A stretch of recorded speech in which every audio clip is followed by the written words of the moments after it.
Selamat malam, Bu Rintania. Selamat malam. Assalamualaikum Pak Madata. Sehat Pak? Alhamdulillah sehat. Hari ini kita mau bincang-bincang sebentar ya tentang Iya. bisnis gudeg. Ya. Spesialisnya gudeg ya, Eh, Spesialisnya gudeg manggar. gudeg manggar. Ini Iya. menarik bagi saya dan beberapa orang. Kenapa memilih gudeg manggar dibanding gudeg nangka? Ini kenapa, Mbak? Oke. Jadi awalnya itu sebenarnya kami ingin membuka rumah makan. Hmm, Kami rencanakan kemarin sebenarnya habis Lebaran tahun 2020, tapi pandemi datang saat pembangunan rumah makan belum selesai. Terus Februari saya ke Jogja. Saya baru hijrah Pak. 16 tahun Oh, kami di Ternate.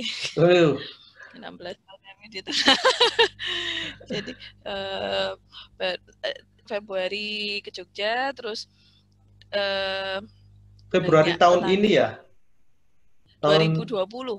Oh, 2020. Ya, jadi Luweng Kayu itu belum genap pas 1 tahun kemarin. Oke. Nah, Jadi, itu kenapa milih Manggar?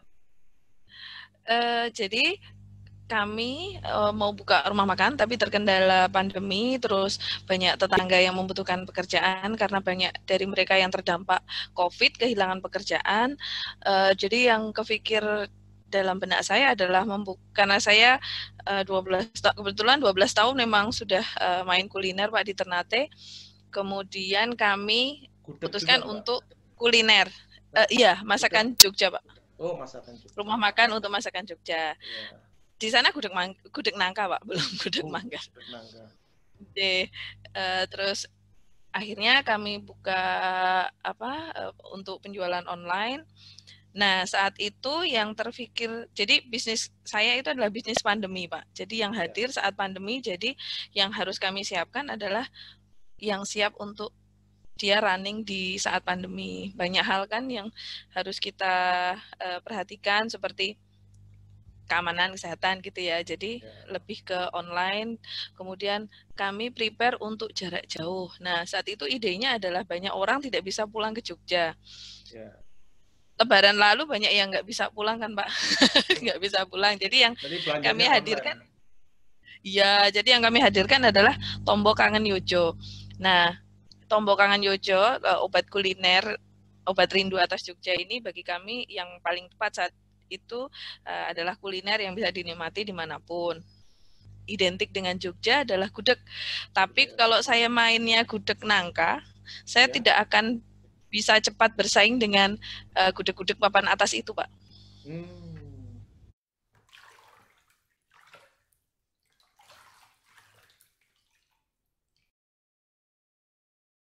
Itu alasan Jadi utama ya. ya, alasan utamanya itu adalah saya harus mencari produk yang bisa jadi leading point saya. Kalau gudeg nangka, saya nggak akan bisa saingan sama ABC itu yang pasti sudah punya nama. Nah, saya kemudian eksplorasi uh, apa sih yang bisa kita angkat gitu. Nah, ternyata tetap aja gudeg, ikoniknya tuh gudeg, tapi saya cari gudeg lain yang lebih eksotis, yang saat itu ketemulah gudeg manggar yang sebenarnya itu adalah pusaka kuliner kita yang saat ini sudah jarang pembuatnya Pak. Iya. Jadi ya sudah jarang pembuatnya, padahal itu lebih bagi kami lebih enak gitu ya, walaupun effortnya lebih besar karena manggar itu juga susah didapatkan dan lain-lain. Nah, ini Jadi susah didapatkan tapi dipilih. Apa tidak ya, kesulitan bahan bakunya? alhamdulillah Pak. Uh, Saat ini sudah ada beberapa pemasok manggar, Pak. Ternyata kalau kita konsisten di suatu pilihan gitu, Ya. nanti banyak solusi yang akan datang gitu.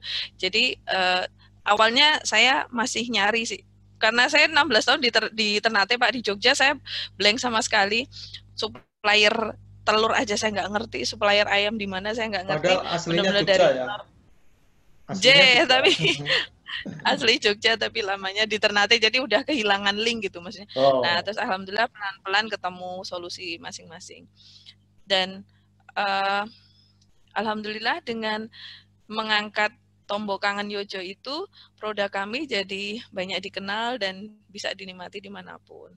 Karena tidak hanya gudeg, tapi juga kuliner lain. Ada oseng mercon, ada brongkos iga, dan lain-lain. Berarti selama ini bahan-bahannya nggak kesulitan ya? Manggar ada yang mensuplai? Semua sekarang udah ada nyuplai sampai rumah, Pak. Oh. Ayam kampung, semua sudah. Jadi saat ini yang saya nikmati dari bisnis ini adalah bisa memberikan kemanfaatan pemberdayaan masyarakat di sini, Pak.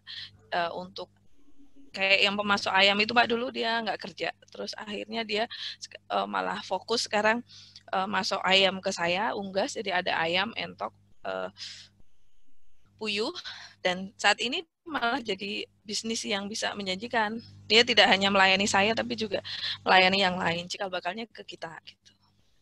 Jadi pengaruhnya meluas, tidak hanya untuk keluarganya Mbak Tintania, tapi ke masyarakat karena bisa jadi pemasok ya? Iya, alhamdulillah. Jadi masyarakat sekitar diuntungkan dengan bisa join jadi pemasok saya, jadi tenaga kerja maupun bisa jadi reseller, Pak. Sekarang kalau jumlah tenaga kerja yang di bawah Mbak Tintania berapa nih? Baru 18, Pak. 18 itu yang harian ya? Ya, yang setiap hari masuk. Dan kalau ada order besar, ada tenaga tambahan yang dia ini aja, tentatif aja kalau pas kita membutuhkan. Kalau yang tetap 18. 18. Alhamdulillah. Iya. Nah, kalau zamannya sekarang kan online. Nah, dari sisi pemasaran mestinya juga menggunakan media online. Seberapa besar media online berpengaruh, Mbak, terhadap penjualan?